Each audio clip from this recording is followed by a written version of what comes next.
Oke, selamat pagi. Assalamualaikum warahmatullahi wabarakatuh. Kali ini kita lanjutkan materinya ya, mengenai turunan dari fungsi peubah banyak ya. Oke, kita mulai dari ini khususnya untuk fungsi dua peubah ya, di mana Z sama dengan fungsi dari X dan Y. Nah, misalkan Z sama dengan fungsi dari X dan Y, ini merupakan fungsi dengan dua variabel bebas yaitu X dan Y gitu ya. Karena X dan Y independen, maka ketika X berubah-ubah atau sebagai variabel, maka Y sebagai konstanta atau bernilai tertentu ya. Sedangkan apabila Y berlaku Y-nya berubah-ubah atau Y-nya sebagai variabel, maka X-nya berupa konstanta atau bernilai tertentu. Ya, berikutnya adalah definisi turunan parsial terhadap X. Nah, jika X berubah-ubah dan Y tertentu, maka Z merupakan fungsi X ini mempunyai turunan parsial Z terhadap X, yaitu do Z do X sama dengan, bisa dituliskan fx xy definisikan sebagai limit dari fx plus delta x, y dikurangi fxy dibagi delta x untuk delta x mendekati 0. Sedangkan jika Y berubah-ubah dan X tertentu, maka Z merupakan fungsi Y. Turunan parsial Z terhadap X definisikan sebagai berikut, yaitu do Z do Y atau bisa dituliskan Fy Xy ini sama dengan limit dari Fx Y plus delta Y dikurangi Fxy kemudian dibagi delta Y untuk delta Y mendekati 0. Nah, kemudian berikut adalah interpretasi dari turunan parsial terhadap X maupun terhadap Y ya, khususnya secara geometris. Nah, seperti materi sebelumnya, bahwa untuk Z sama dengan fungsi XY itu kalau digambarkan, dia akan berupa suatu permukaan. Ya, dalam hal ini, kita misalkan di sini ini ada permukaan yang berwarna agak coklat ya. Nah, kalau misalkan Z sama dengan fxy itu kita turunkan ya, kita cari turunan parsial Z terhadap X gitu ya, maka bisa dikatakan seperti ini ya, slope ya. Slope ini kan bisa dikatakan sebagai kemiringan garis singgung ya. Nah, kemiringannya ini misalkan F-nya kan diturunkan terhadap X, nah jadinya fx.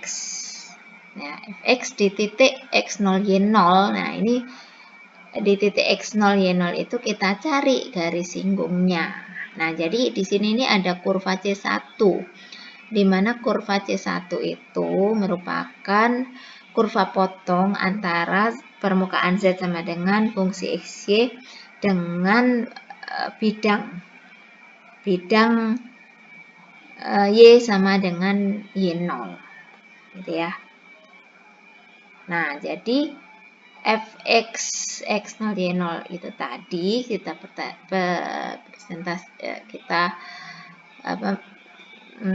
kita gambarkan sebagai merepresentasikan ini kayak kemiringan ya, kemiringan garis singgung ya, garis singgung di sini ya, di kurva ini.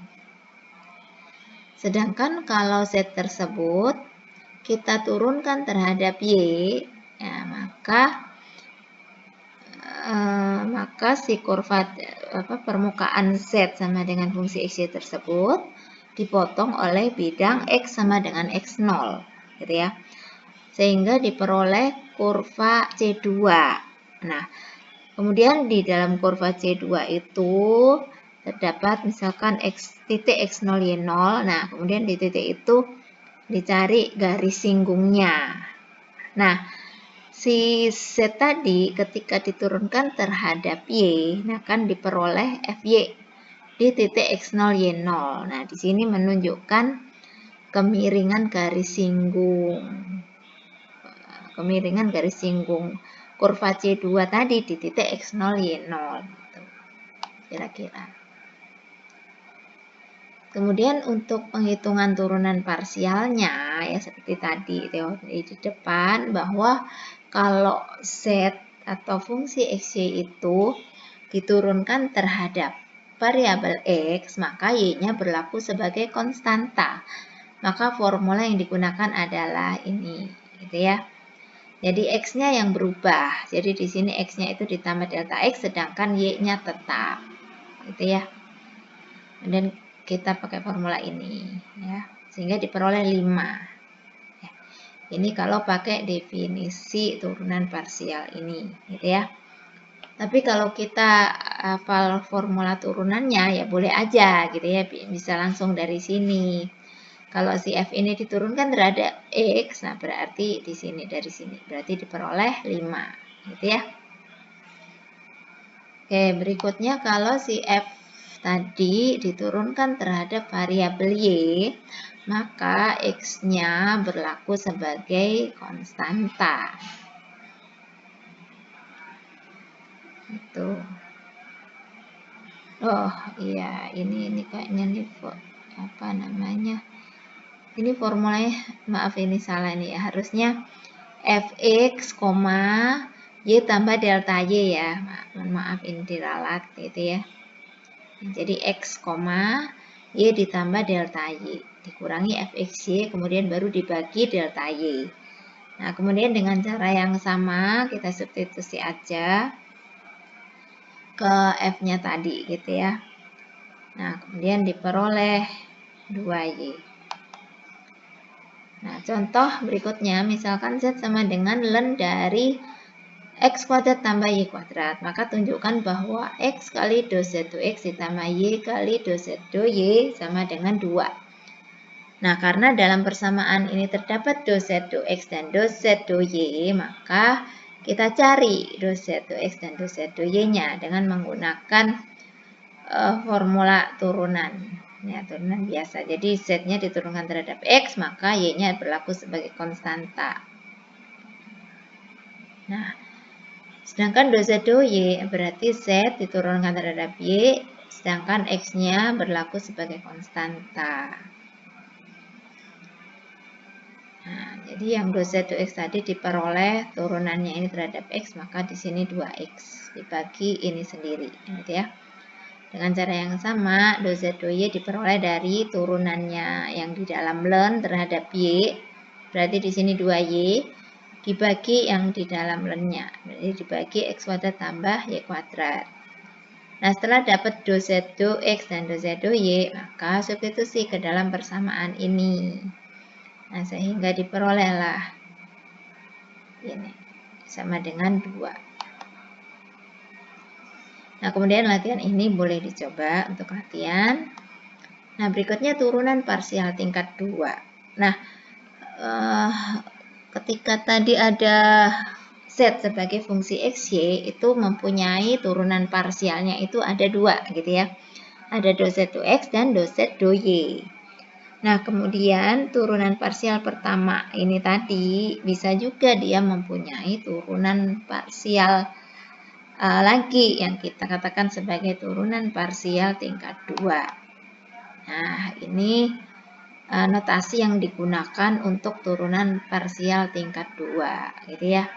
Bisa do dari Fx, do X ya, atau bisa dituliskan Fx, X. Nah, atau kurungnya bisa kita buka. Jadi ini maksudnya si F ini diturunkan terhadap X, yang bagian dalam dulu baru X bagian luar. Atau bisa juga dinotasikan seperti ini, do dari do F do X per do X ya. Atau juga boleh dituliskan do kuadrat F per do X kuadrat. Ya, yang lainnya dengan cara yang sama. Sehingga diperoleh 4 macam turunan parsial tingkat 2 ya. Nah, tetapi di sini ada fxy ya dan ada fyx. Nah, fxy dan fyx ini hasilnya sama ya, cuma beda prosesnya. Kalau fxy, f-nya ini diturunkan terhadap x dulu, baru diturunkan terhadap y. Sedangkan fyx ini f-nya diturunkan terhadap y dulu, baru terhadap x. Oke, ini boleh dicoba ya. Tentunya nanti akan diperoleh seperti ini, gitu ya. Boleh silakan dicoba untuk mendapatkan turunan parsial tingkat 2-nya. Tentunya melalui turunan parsial tingkat 1 dulu. Berikutnya latihan yang ini boleh dicoba. Nah, kemudian turunan parsial tingkat 3 ya. Dengan cara yang sama ya, analog juga notasinya yang digunakan. Karena di sini ada 3 kali turunan parsial, maka di sini ada 8 ya, ada 8 kemungkinan turunan parsial tingkat 3 ya, tetapi di sini ada fxyx, fyxx dan fxxy ini hasilnya sama, cuma beda proses urutan prosesnya saja. Begitu juga dengan fyxy, fxy dan fyx. Nah, kemudian turunan parsial fungsi dari 3 peubah atau 3 variabel. Nah, analog dengan turunan parsial fungsi 2 variabel tadi, maka kalau f ini fungsi dari 3 variabel ya, tentunya di sini ada 3 variabel bebas x, y, dan z. Apabila f ini diturunkan terhadap x, maka y dan z-nya berlaku sebagai konstanta. Apabila f diturunkan terhadap y, maka variabel x dan z-nya berlaku sebagai konstanta. Begitu juga apabila f-nya diturunkan terhadap z, maka x dan y-nya berlaku sebagai konstanta. Nah, kemudian analog dengan turunan parsial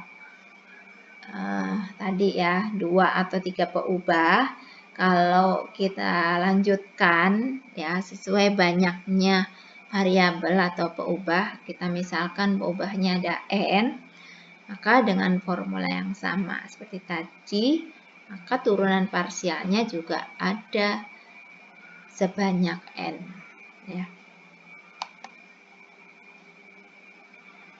Oke.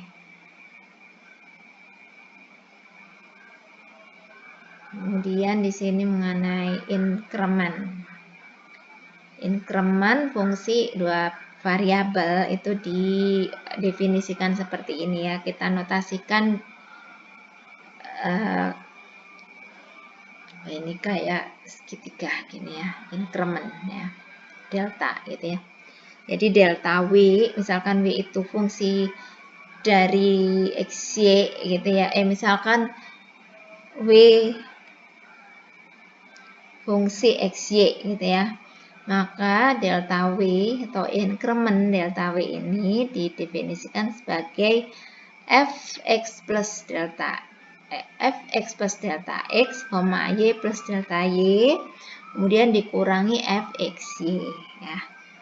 Sedangkan untuk total diferensial fungsi 2 variabel atau 2 peubah, total diferensialnya dinyatakan sebagai dw, di mana dw di sini merupakan fx xy dx ditambah fy xy dy ya. Di mana fx ini merupakan turunan parsial f terhadap x dan fy di sini merupakan turunan parsial terhadap y. Kemudian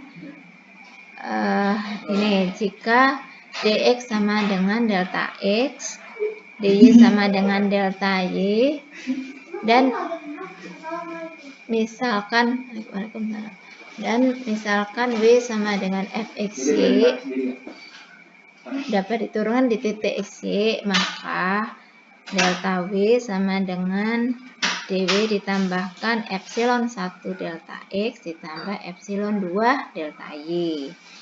Di mana epsilon 1 mendekati 0 dan epsilon 2 juga mendekati 0.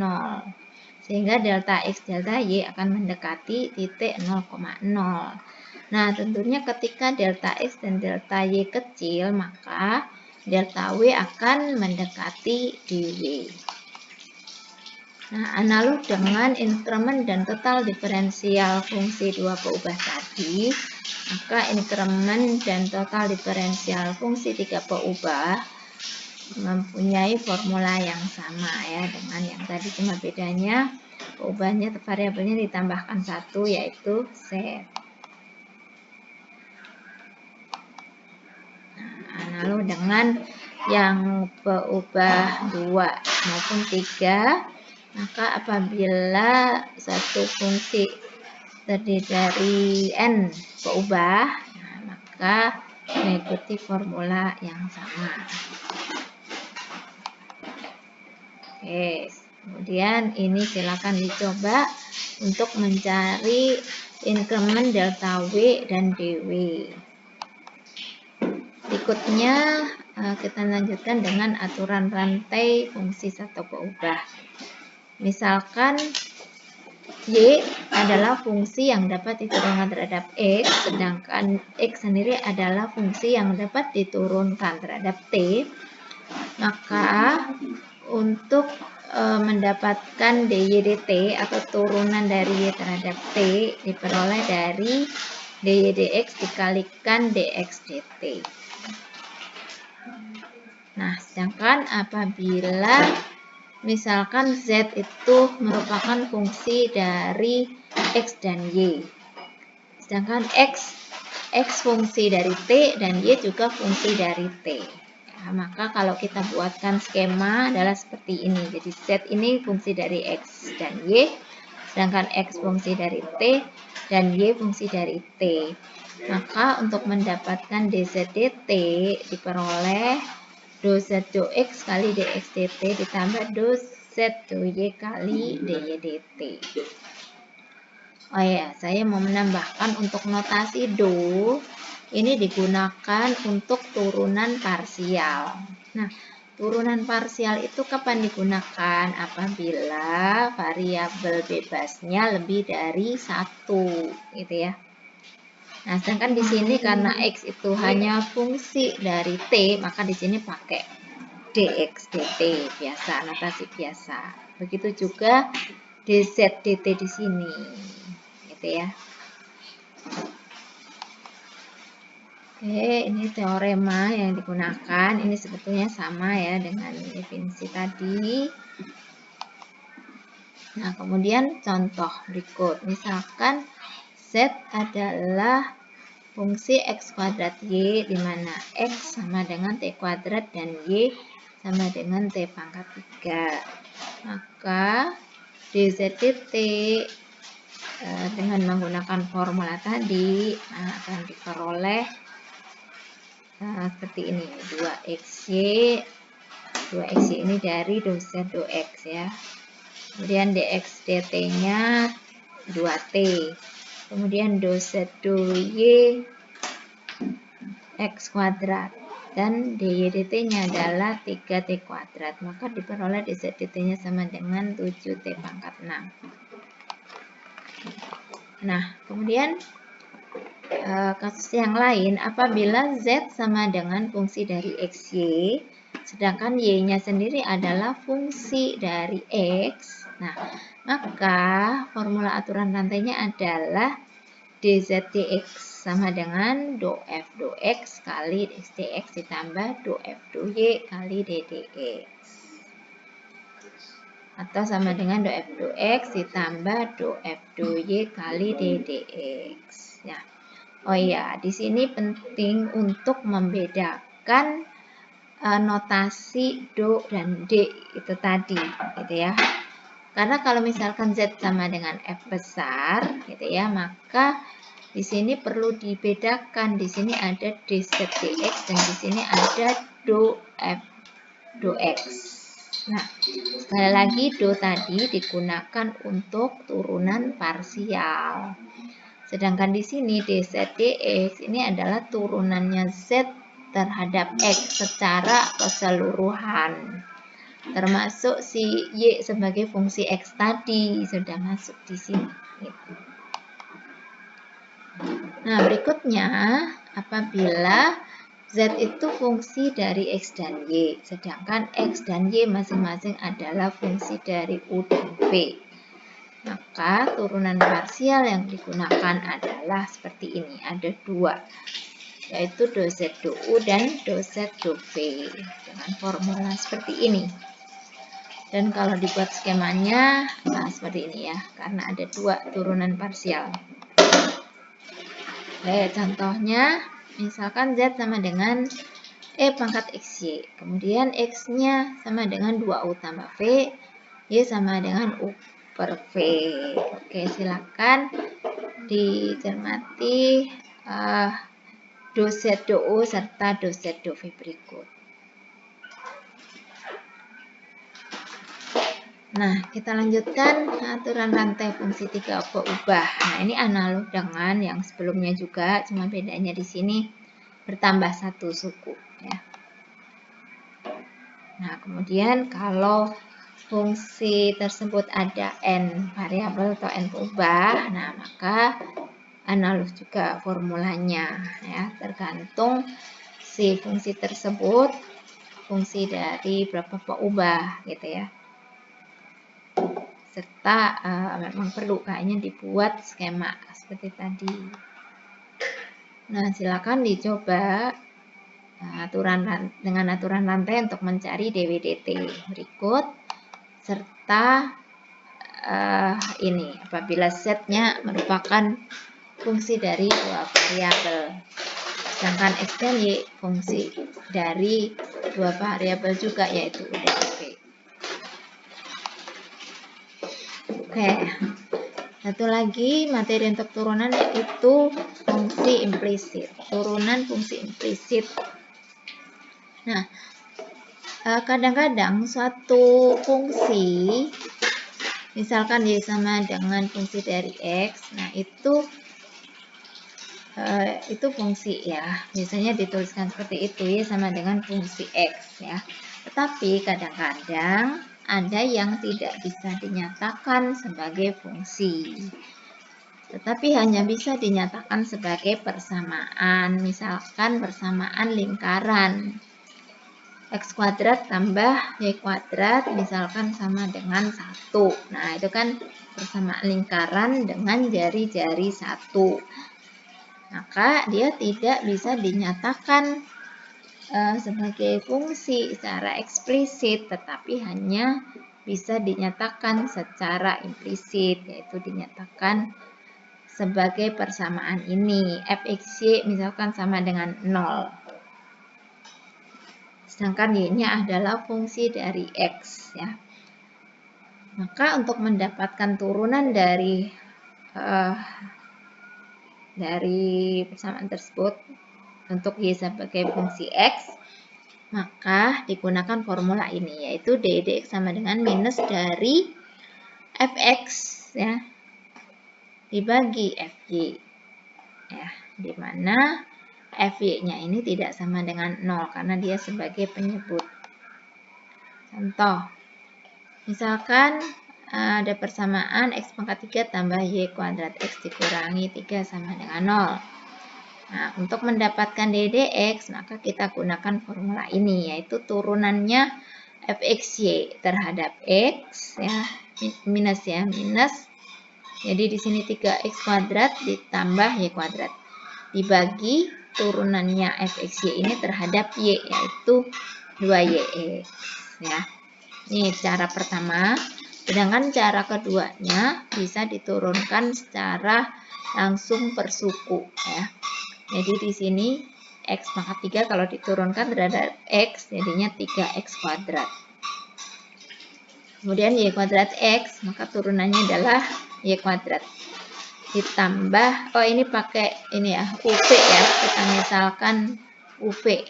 Misalkan U-nya y kuadrat dan V-nya itu x, Maka formula untuk UV kuadrat adalah U aksen V ditambah UV aksen. Nah, sehingga diperoleh seperti ini. Nah, kemudian tinggal dirapikan lagi. Kita nyatakan ddx sebagai fungsi dari xy, maka diperoleh seperti ini. Ya, jadi ternyata diperoleh sama. Nah, kemudian silakan. Oh, ini apabila z sebagai fungsi dari x dan y, maka ada dua turunan parsial z terhadap x dan terhadap y, ya, diperoleh dengan formula ini. Nah, nanti silakan dicoba soal-soal berikut. Untuk sementara seperti ini teorinya, silakan dicoba latihannya. Baik, saya tutup. Terima kasih. Selamat belajar.